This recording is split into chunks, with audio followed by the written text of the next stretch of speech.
Hey, it's Sue. So glad you joined me for today's Bible reading. It is for April 21st, and we're reading 2 Kings 1 through 3, brand new book. I always love that. And I'll try to remember to put a link in the beginning of the description under the video of the Bible Project overview for 2 Kings. Those are very, very handy and helpful. You may have heard me speak about them before. So 2 Kings 1, verse 1. Moab rebelled against Israel after the death of Ahab. Ahaziah fell down through the lattice in his upper room that was in Samaria and was sick. So he sent messengers and said to them, Go inquire of Baal-zebub, the god of Ekron, whether I will recover of this sickness. But Yahweh's angel said to Elijah the Tishbite, Arise, go up to meet the messengers of the king of Samaria, and tell them, Is it because there is no God in Israel that you go to inquire of Baal-zebub, the god of Ekron? Now therefore Yahweh says, You will not come down from the bed where you have gone up, and you will surely die. Then Elisha departed. The messengers returned to him. Now see, there's one of those dangling pronouns, or whatever they're called, pronoun that, it was just talking about the king. No, it's talking about Elijah. And then it says the messengers returned to him, making you think it was Elijah, but it's not, it's the king. I don't understand why it does this in this translation. And of course, it's not the only translation. I'm just, like I said before, I'm getting more interested in translation methods and why they would leave it that way. But anyway, it says, Elijah departed, the messengers returned to him, the king, and he said to them, Why is it that you have returned? They said to him, A man came to meet us and said to us, Go, return to the king who sent you, and tell him, Yahweh says, is it because there is no God in Israel that you send to inquire of Baal-zebub, the god of Ekron? Therefore you will not come down from the bed you have gone up, but you will surely die. He said to them, What kind of man was he who came to meet you and told you these words? They answered, He was a hairy man and wearing a leather belt around his waist. He said, It's Elijah, the Tishbite. Then King sent a captain of 50 with his 50 to him. He went up to him, and behold, he was sitting at the top of the hill. He said to him, Man of God, the king has said, Come down. Elijah answered to the captain of 50, If I am a man of God, then let fire come down from the sky and consume you and your 50. Then fire came down from the sky and consumed him and his 50. Again he sent to him another captain of 50 with his 50. He answered him, Man of God, the king has said, Come down quickly. Elijah answered them, If I am a man of God, then let fire come down from the sky and consume you and your 50. Then God's fire came down from the sky and consumed him and his 50. Again he sent the captain of the third 50 with his 50. The third captain of 50 went up and came and fell on his knees before Elijah and begged him and said to him, Man of God, please let my life and the life of these 50 of your servants be precious in your sight. Behold, fire came down from the sky and consumed the last two captains of 50 with their 50s, but now let my life be precious in your sight. Yahweh's angel said to Elijah, Go down with him, don't be afraid of him. Then he arose and went down with him to the king. He said to him, Yahweh says, Because you have sent messengers to inquire of Baal-zebub, the god of Ekron, is it because there is no God in Israel to inquire of his word? Therefore you will not come down from the bed where you have gone up, but you will surely die. So he died according to Yahweh's word which Elijah had spoken. And this is Elijah with a J, in case you couldn't understand how I was pronouncing it. Jehoram began to reign in his place in the second year of Jehoram began to reign in his place in the second year of Jehoram, the son of Jehoshaphat, king of Judah, because he had no son. Now the rest of the acts of Ahaziah, which he did, aren't they written in the book of the Chronicles of the kings of Israel? When Yahweh was about to take Elijah up by a whirlwind into heaven, Elijah went with Elisha from Gilgal. Elijah said to Elisha, Please wait here, for Yahweh has sent me as far as Bethel. Elisha said, As Yahweh lives, and as your soul lives, I will not leave you. So they went down to Bethel. The sons of the prophets who were at Bethel came out to Elisha and said to him, Do you know that Yahweh will take away your master from your head today? He said, Yes, I know it. Hold your peace. Elijah said to him, Elisha, please wait here, for Yahweh has sent me to Jericho. He said, As Yahweh lives, and as your soul lives, I will not leave you. So they came to Jericho. The sons of the prophets who were at Jericho came near to Elisha and said to him, Do you know that Yahweh will take away your master from your head today?" He answered, "Yes, I know it. Hold your peace." Elijah said to him, "Please wait here, for Yahweh has sent me to the Jordan." He said, "As Yahweh lives, and as your soul lives, I will not leave you." Then they both went on. 50 men of the sons of the prophets went and stood opposite them at a distance, and they both stood by the Jordan. Elijah took his mantle and rolled it up and struck the waters that they were divided here and there, so that they both went over on dry ground.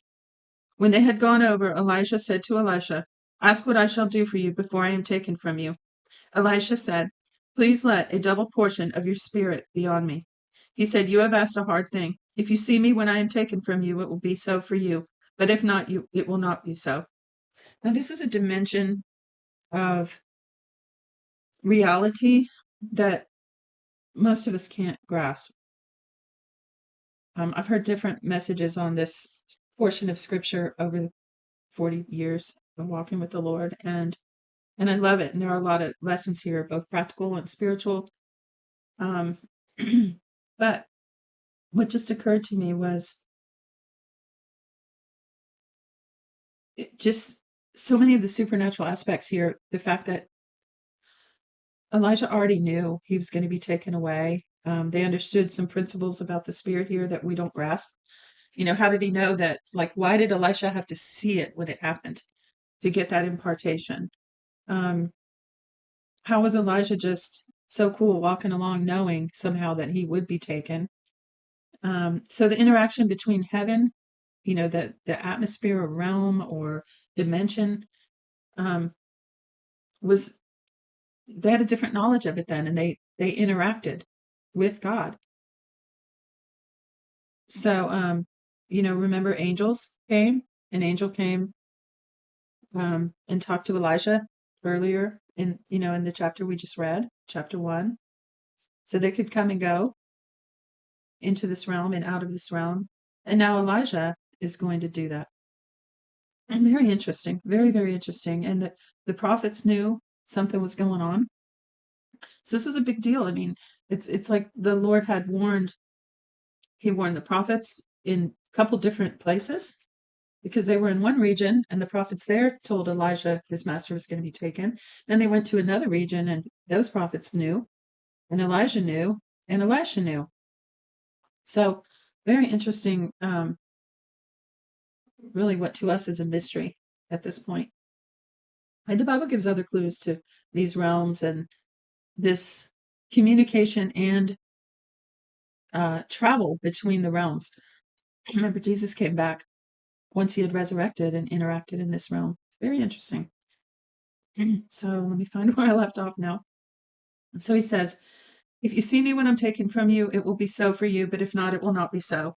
As they continued on and talked, behold, a chariot of fire and horses of fire separated them, and Elijah went up by a whirlwind into heaven. Sounds like a UFO to me. Some kind of technology. Elisha saw it, and he cried, my father, the chariots of Israel and its horsemen." He saw him no more. Then he took hold of his own clothes and tore them into 2 pieces. He also took up Elijah's mantle that fell from him and went back and stood by the bank of the Jordan. He took Elijah's mantle that fell from him and struck the waters and said, "Where is Yahweh, the God of Elijah?" When he also had struck the waters, they were divided apart, and Elisha went over. When the sons of the prophets who were at Jericho over against him saw him, they said, "The spirit of Elijah rests on Elisha." They came to meet him and bowed themselves to the ground before him. They said to him, "See now, there are with your servants 50 strong men. Please let them go and seek your master. Perhaps Yahweh's spirit has taken him up and put him on some mountain or into some valley." So see, that didn't surprise them that they could be transported like that. Maybe they didn't take him for good, but they did. But they were thinking, maybe we can find him. So he said, "Don't send them." When they urged him until he was ashamed, he said, "Send them." Therefore they sent 50 men, and they searched for 3 days, but didn't find him. They came back to him while he stayed at Jericho, and he said to them, "Didn't I tell you, don't go?"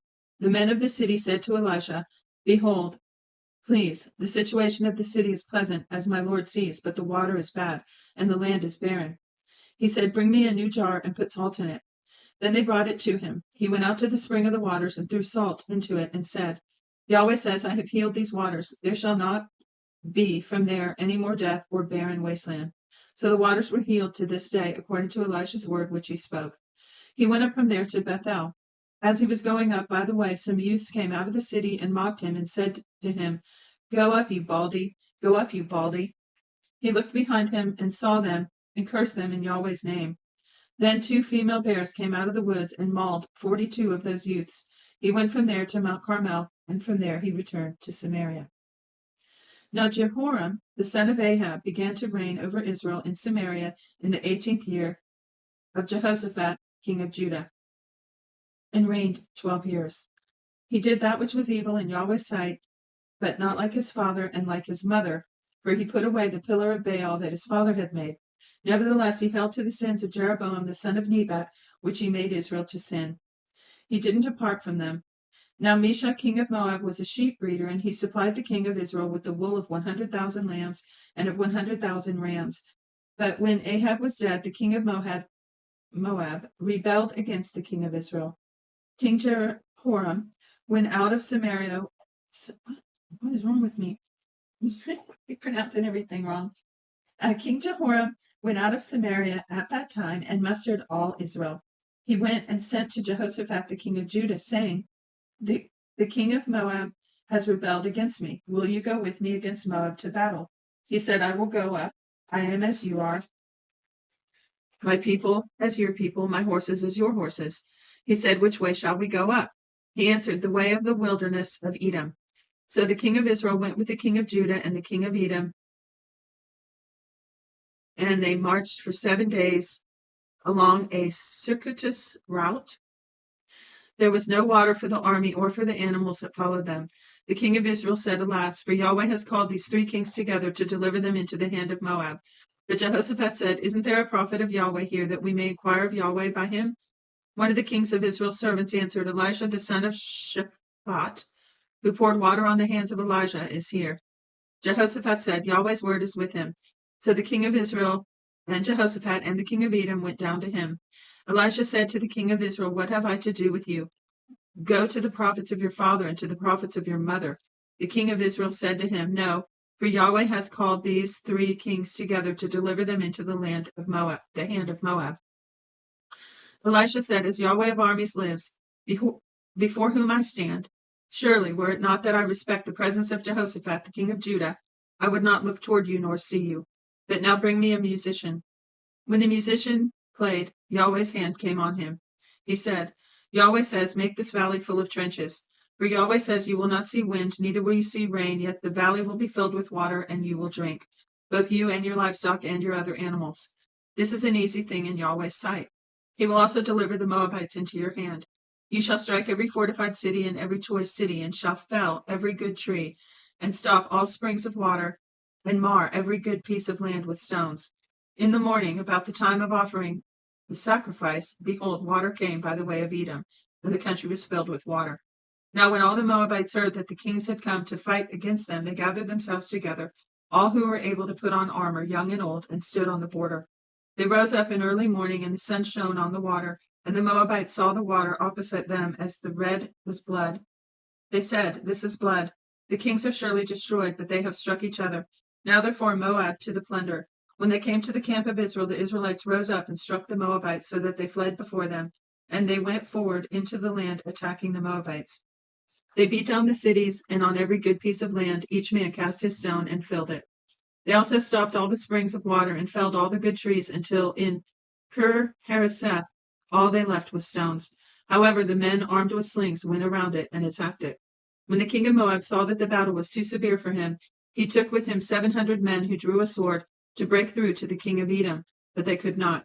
Then he took his oldest son, who would have reigned in his place, and offered him for a burnt offering on the wall. Wow. There was a great wrath against Israel, and they departed from him and returned to their own land. That's it for today's reading. 17 minutes about for today's reading. It's about average. So I'm excited to get into this book, as I always am when we have a new book. Remember to check for the Second Kings overview if you want to see that. And that's it. That's it for today. Thanks for joining me. God bless.